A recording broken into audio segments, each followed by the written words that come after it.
Bonsoir tout le monde. Merci d'être là. Mon nom est François Saint-Onge, directeur des communications, des relations avec les citoyens. Merci de votre présence ce soir. C'est pas toujours évident là, de prendre un beau mercredi soir comme ça en pleine semaine pour aller entendre parler de finances publiques, mais l'occasion est bonne, puis on vous remercie beaucoup de votre présence avec nous. Je voudrais tout d'abord saluer évidemment la présence de M. le maire, Michel Anger, ici à l'avant. C'est lui qui va vous faire la présentation dans quelques instants. À la table à l'avant également, nous avons le conseiller Claude Grenier, qui est également président de la commission de vérification de la ville de Shawinigan. Claude. Nous avons le directeur général, M. Maître Yves Vincent, qui est là. Également le directeur des finances, trésorier de la ville, M. Alain Gravel. Il y a plusieurs autres directeurs de la ville, directeurs et directrices de la ville qui sont ici présents ce soir, mais il y a aussi les élus, vos élus qui sont ici. Peut-être vous levez pendant que je vous présente Jacinthe Campagna, qui est avec nous, elle est juste là. Nancy Désiel également, juste là. Josette Allard-Gignac est avec nous également. Josette. On retrouve Guy Arsenault également.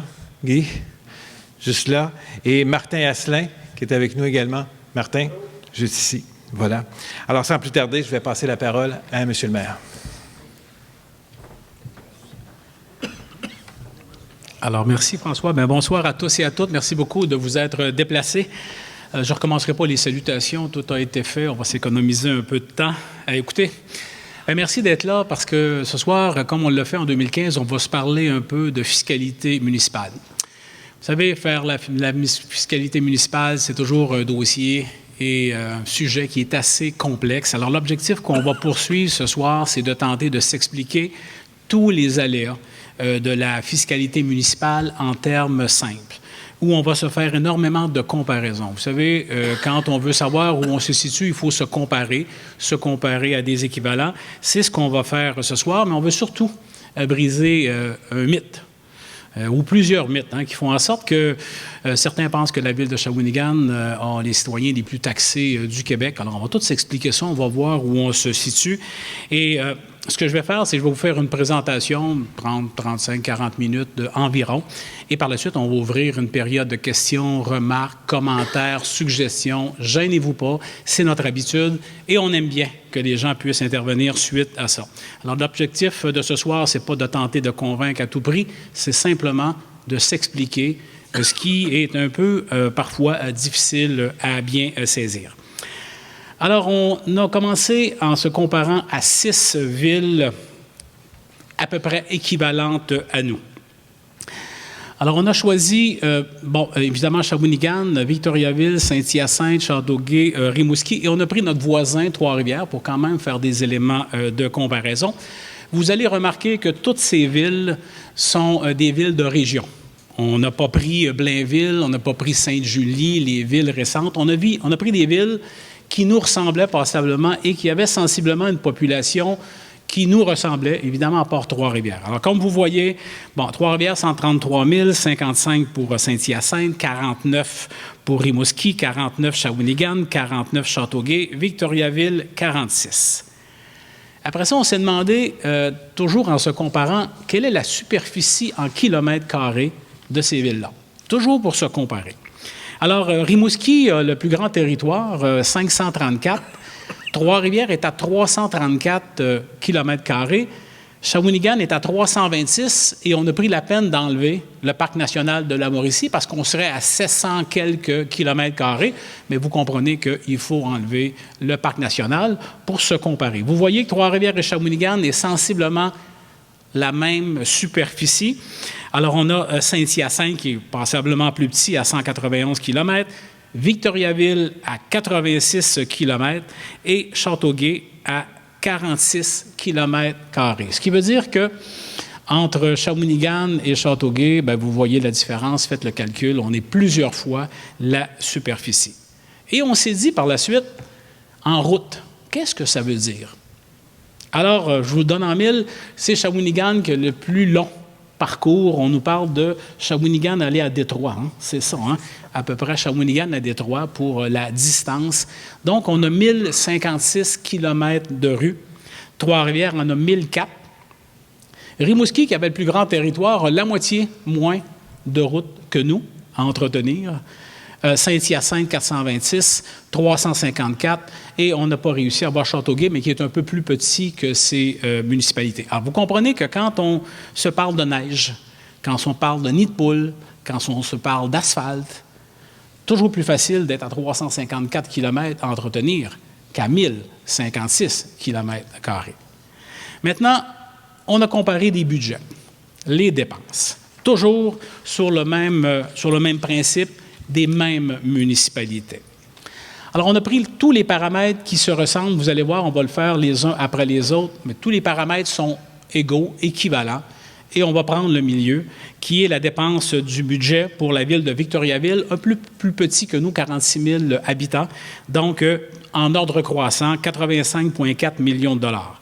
Rimouski, 86 millions de dollars. Je vous rappelle que Rimouski est une ville-centre, un peu comme Trois-Rivières, avec une université, avec un cégep, avec des bureaux des différents ministères qui s'installent dans les villes-centres. C'est la grosse ville du Bas-Saint-Laurent, autour de 49 000 habitants. Shawinigan, qui est à 93 millions, un bond important l'année dernière, vous vous rappelez, à cause de l'eau potable. Donc, on est passé de 87, 88 à 93 pour les bâtiments d'eau potable. Et par la suite, on arrive à Châteauguay, qui est à 96 millions de dollars comme budget. Et si je viens qu'à tourner ma feuille, Saint-Hyacinthe, qui est une ville qui nous ressemble passablement en termes de morphologie et en même temps peut-être un peu plus de population, 104,6 millions de dollars. Et finalement, Trois-Rivières, qui est à 271,5 millions de dollars. Là, vous voyez que Trois-Rivières a 3 fois le budget de la ville de Shawinigan et entre 2 fois et demi, 3 fois sa population. Donc, c'est des comparables qui peuvent se faire. On vous a mis les budgets en milliers de dollars. Simplement, vous voir remarquer qu'évidemment, Trois-Rivières dépasse passablement, avec raison. Mais pour ce qui est des autres, ça se balance dans les différents services qui sont exprimés à ce moment-là. Maintenant, les revenus, la provenance des revenus, toujours pour 2019. Et toutes ces statistiques-là sont prises sur le site de chacune des villes. Donc, quand on fait des présentations, on est allé voir ce qui se passait, comme c'est le cas, comme c'est possible de le faire à la ville de Shawinigan. Et là, je vais attirer votre attention dans la partie droite en bas sur la taxe foncière. Bon, évidemment, il y a d'autres revenus, mais ce qui vous préoccupe particulièrement à vous, c'est la taxe foncière. Donc, on part toujours en ordre du plus bas au plus haut. Rimouski, lui, prend 57 % de la taxe foncière des citoyens, des industries, des commerces. Tout ça, là, c'est dans le même paquet. On les séparera un peu tantôt, mais c'est 57 % des revenus de la ville de Rimouski qui provient de la taxe foncière, et vous avez les autres provenances. Saint-Hyacinthe, maintenant. Toujours à 57 % de la taxe foncière, avec son budget de 104,6 millions de dollars, et les mêmes revenus qui proviennent de d'autres sources à ce moment-là. Victoriaville, maintenant, qui est à 58 % de taxes foncières, avec toujours les mêmes paramètres tout autour, évidemment qui varient d'une ville à l'autre. On arrive maintenant à Shawinigan. On est à 62 % de taxes foncières. Vous voyez qu'on augmente encore 62 % de taxes foncières et les autres paramètres tout autour. Mais il y a encore mieux. Trois-Rivières est à 64 % de taxes foncières, avec le budget de 271 millions de dollars. Et Châteauguay, lui, arrive à 77 % de taxes foncières, toujours avec son budget de 96 millions de dollars. Et on va vous mettre un graphique qui, les revenus en milliers de dollars, encore une fois, vous voyez évidemment Trois-Rivières qui dépasse passablement, et les autres, bien, ça varie d'une ville à l'autre. Alors ça, c'est les budgets, les dépenses et les revenus selon les provenances des villes en fonction des grosseurs, des kilomètres, etc. Je voudrais qu'on se fasse un petit rappel maintenant. Alors, je vous rappelle que l'Abitibi-Bowater, Belgo, l'usine de Shawinigan, Rio Tinto Alcan et l'usine Laurentide ont été 3 fermetures en 7 ans. On s'en rappelle, la perte de revenus pour ces 3 usines-là, c'est 3,5 millions de dollars de revenus récurrents année après année. qui n'ont pas été remplacés. Donc, on part évidemment déficitaire quand on parle de la grande entreprise chez nous qui nous a fait vivre pendant de nombreuses années, mais qui aujourd'hui est totalement absente.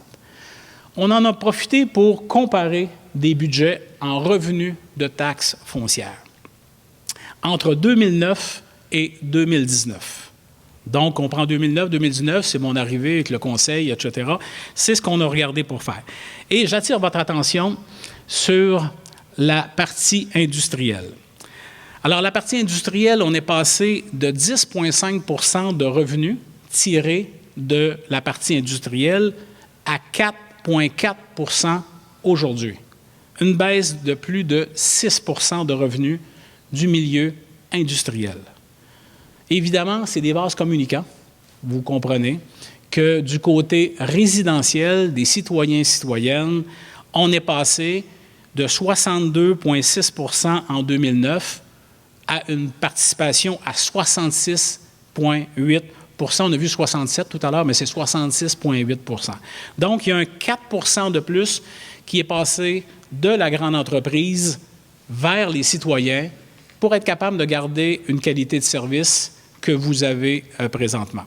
On aurait pu faire un choix de couper dans beaucoup de services pour ces montants d'argent-là. Alors, le choix qui a été fait, on verra plus tard les comptes de taxes, tout ça, mais ce qu'on vous dit, c'est que la perte de ces revenus industriels ont eu un impact sur le compte de taxes des citoyens et des citoyennes. J'attire maintenant votre attention sur le prochaine acétate, la comparaison avec Trois-Rivières. Alors, Trois-Rivières, évidemment, comme vous voyez, sur la partie industrielle, la partie de Shawinigan, on s'en rappelle, c'est 4,4 % de nos revenus de taxes foncières, alors qu'à Trois-Rivières, c'est 6,5 %. Donc, beaucoup plus de revenus du côté industriel que du côté de Shawinigan. Mais maintenant, regardez du côté des citoyens. Alors que nous, on est à 66,8 %, comme je vous l'ai dit tout à l'heure, Trois-Rivières est à 56,5 % de taxes foncières fournies par les citoyens et citoyennes, une différence de 10 % avec nous. 10 %, c'est quand même pas rien, 10 %.